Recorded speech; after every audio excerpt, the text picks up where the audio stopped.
le travail, sa première fonction, c'est de donner un revenu pour pouvoir subvenir à ses besoins.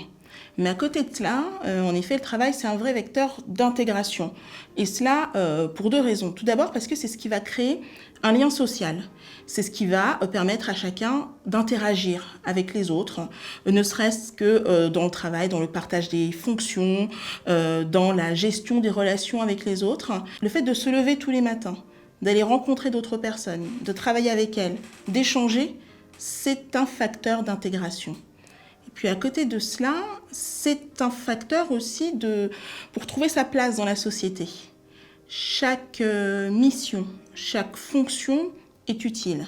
Et donc travailler, c'est aussi être utile dans la société. On dit il n'y a pas de sot métier. Ça, c'est une réalité.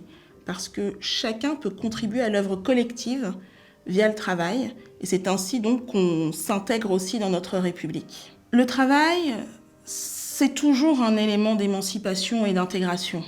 Donc pour une femme, c'est aussi la possibilité de sortir aussi de sa condition de femme, de mère, d'épouse, et d'aller chaque jour dans son milieu du travail, au contact d'autres, d'être aussi dans les échanges avec d'autres femmes pour partager des situations. En France, on a un certain nombre de dispositifs qui aident donc les femmes à sortir de la seule condition de mère pour pouvoir travailler, avec notamment donc les crèches publiques, les assistantes maternelles, toutes ces personnes qui vont être donc des relais dans l'éducation des enfants et des jeunes enfants et qui vont permettre aux femmes de reprendre leur vie professionnelle ou d'accéder tout simplement à une vie professionnelle. C'est très important pour les femmes de travailler, d'accéder aussi à cette indépendance financière.